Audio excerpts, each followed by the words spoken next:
Chicago, summer of 1966. The city didn't sleep that night. It breathed through open windows, humming streets, the distant sound of traffic and radios playing too late. Heat pressed down on brick buildings and narrow alleys, making everything feel closer, tighter, as if the city itself was holding its breath. On the south side, a modest townhouse stood like hundreds of others. Nothing about it suggested that by morning it would become one of the most infamous crime scenes in American history. Inside lived 8 young women, student nurses, daughters, friends. They were tired, halfway through their training, learning how to care for strangers while barely learning how to care for themselves. The house was temporary, a place to sleep, laugh quietly, complain about shifts, and plan futures that still felt distant and safe. They believed the door protected them. Richard Speck had been drifting for days.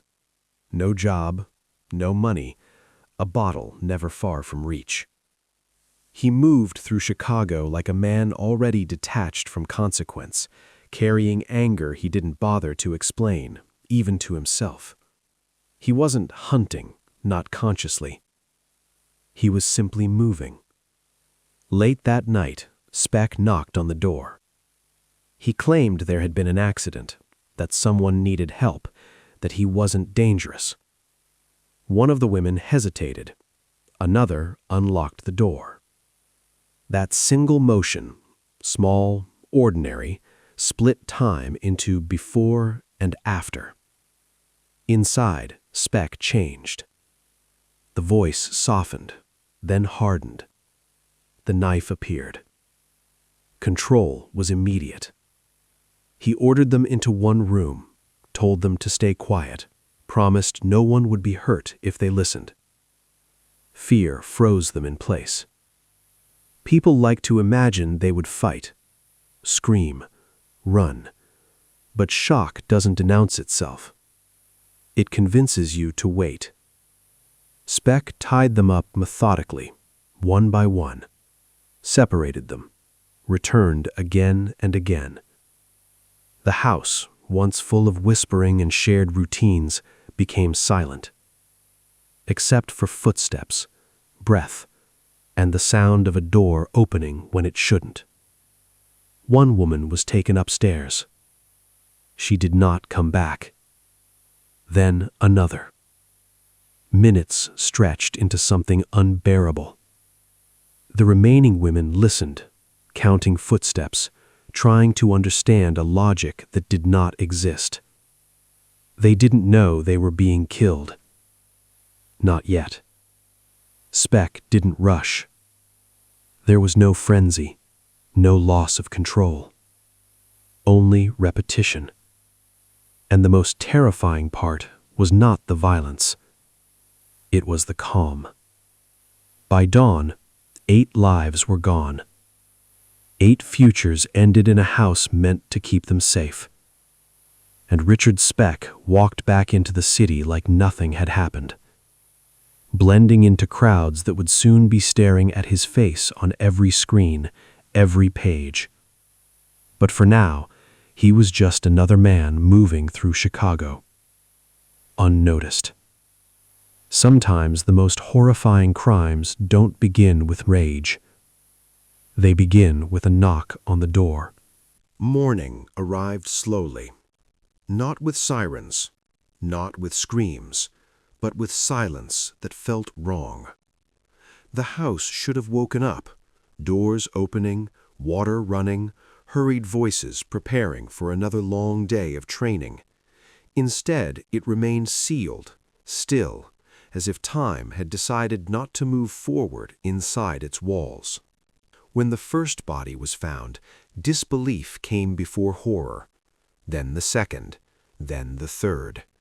By the time police understood what they were seeing, the house was no longer a home. It was evidence. 8 young women lay where they had been left, bound, motionless, reduced in an instant from students and daughters into numbers on a report. 8. The city reacted as if struck by electricity. Sirens filled the streets. Police cars blocked off entire blocks. Reporters arrived before the facts did. Chicago had seen violence before, but this was different. This was intimate, personal, unimaginable. One man, one house, 8 victims. At first, investigators believed there were no survivors, until a voice spoke from inside the nightmare. One of the women was alive. She had hidden, quietly, impossibly, beneath a bed. For hours she remained there, listening to footsteps, to breathing, to doors opening and closing, listening to her friends being taken away one by one. She did not scream. She did not move. She waited. That decision saved her life. When she finally emerged, she was shaking, dehydrated, barely able to speak, but her memory was sharp where it mattered. She described the man, the knife, the tattoos, the smell of alcohol. Her testimony turned chaos into direction. For the first time, the killer had a face. Police moved fast. Hospitals were alerted, bars were searched. The city scanned itself for a man who now seemed both monstrous and ordinary. And Richard Speck was already unraveling. He had tried to kill himself, not out of remorse, out of panic. He walked into a hospital with a self-inflicted wound, claiming it was an accident, a routine story. But nurses noticed the tattoos, recognized the description, made the call. Speck was arrested without resistance. He didn't fight. He didn't deny much. He looked exhausted, as if the night had finally caught up with him. When police placed him in a lineup, the survivor identified him immediately. No hesitation, no doubt. The man who had walked calmly through her friend's final moments was standing right there, alive. The nation watched as details emerged. 8 student nurses, 1 attacker, a city stunned into silence. Newspapers struggled to find words strong enough. None of them were. Richard Speck was no longer invisible. He was infamous. But understanding had not arrived with capture. Only another question, heavier than all the rest. How could one man do this, and how close had he been to doing it again? Richard Speck did not look like a monster. That was the first thing people noticed. In court photographs, he appeared thin, almost fragile. His eyes avoided the camera. His posture sagged, as if he had already accepted whatever was coming next. To many, that made what he had done even harder to understand. Evil, people wanted to believe, should be obvious. It wasn't. During questioning, Speck spoke unevenly. Sometimes he remembered everything, sometimes nothing. Alcohol blurred his account, he said.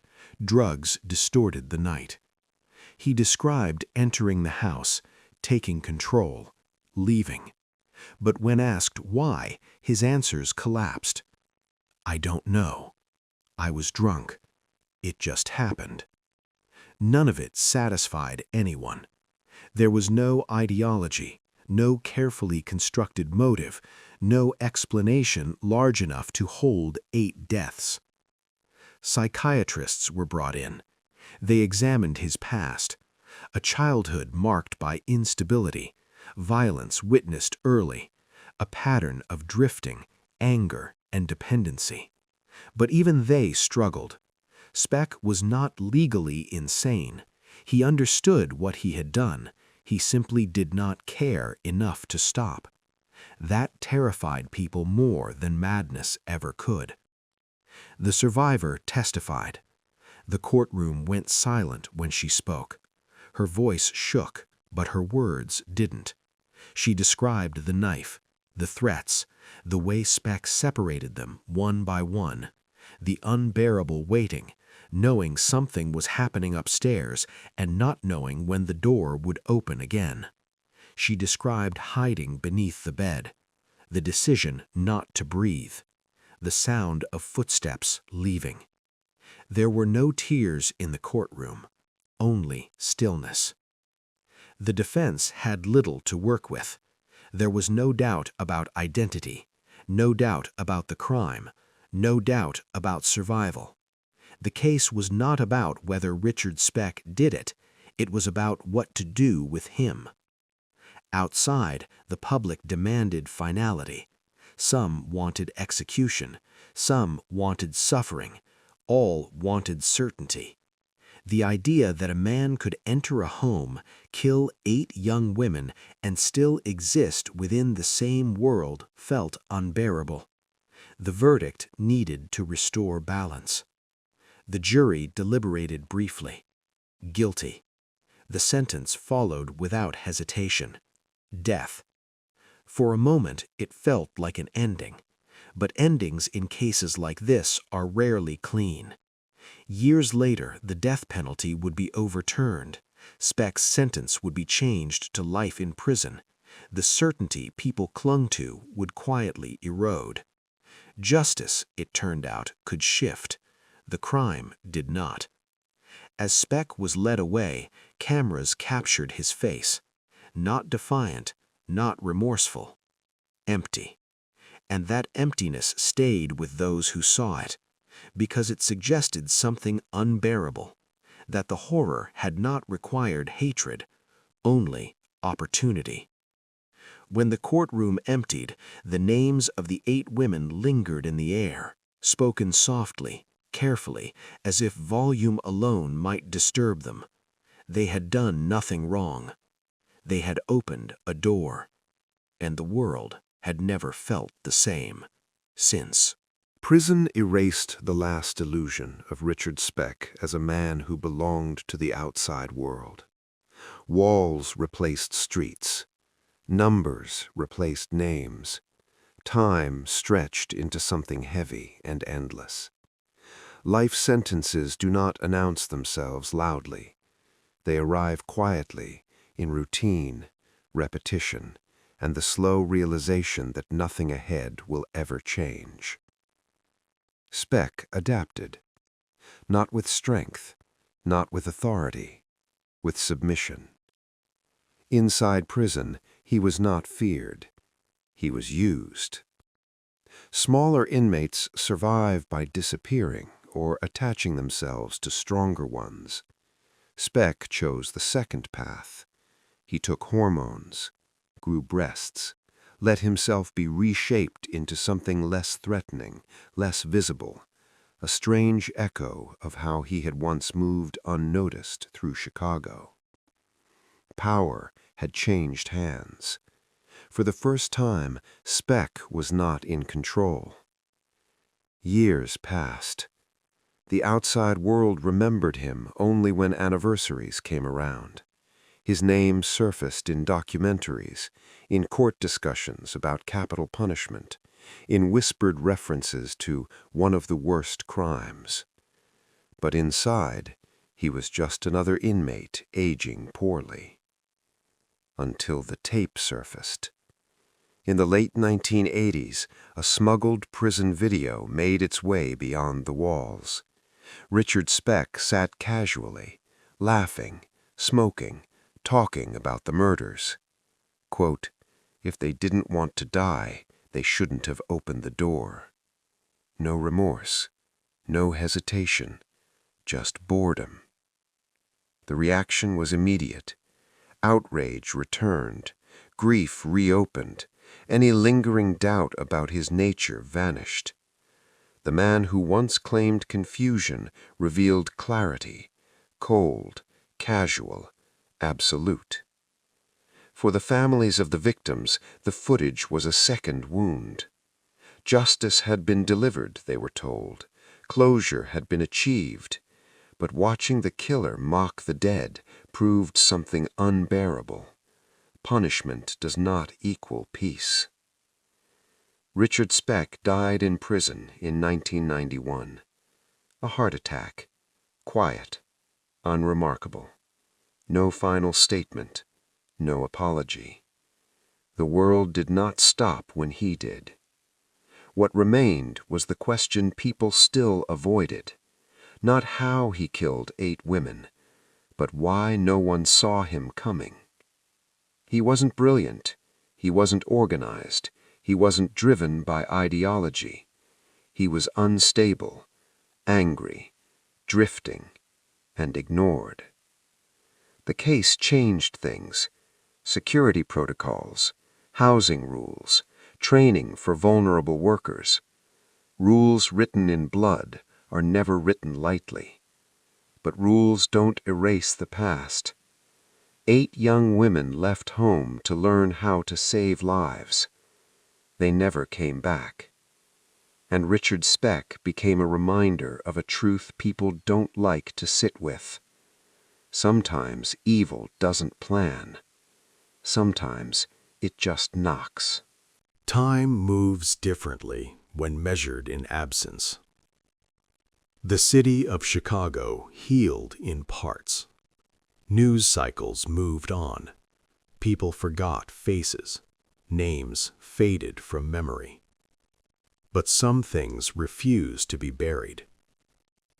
8 young women remain vivid in the minds of those who knew them.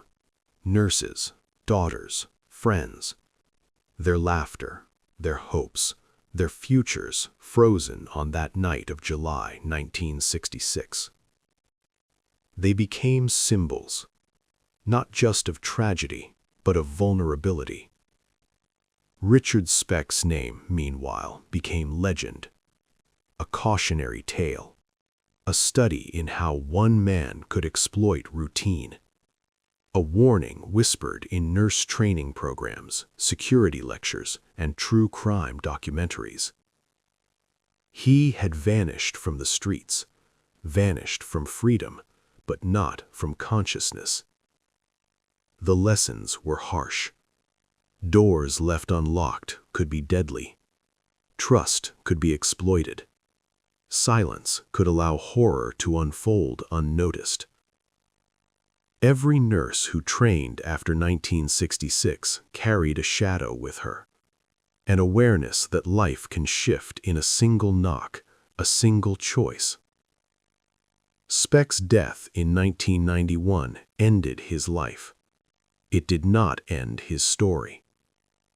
The footage, the interviews, the accounts of survivors and detectives continue to circulate, keeping memory alive. The crime did not remain a secret, but understanding never fully arrived. It is one thing to know what happened. It is another to grasp why it could happen at all. And perhaps that is the enduring horror of Richard Speck's crime. Not the knives, not the number of victims, not even the brutality. It is the simple, terrifying truth that ordinary life can be shattered in a single, unremarkable moment. That evil can be nothing more than a man who knocks. And 8 lives can vanish before anyone has a chance to stop him.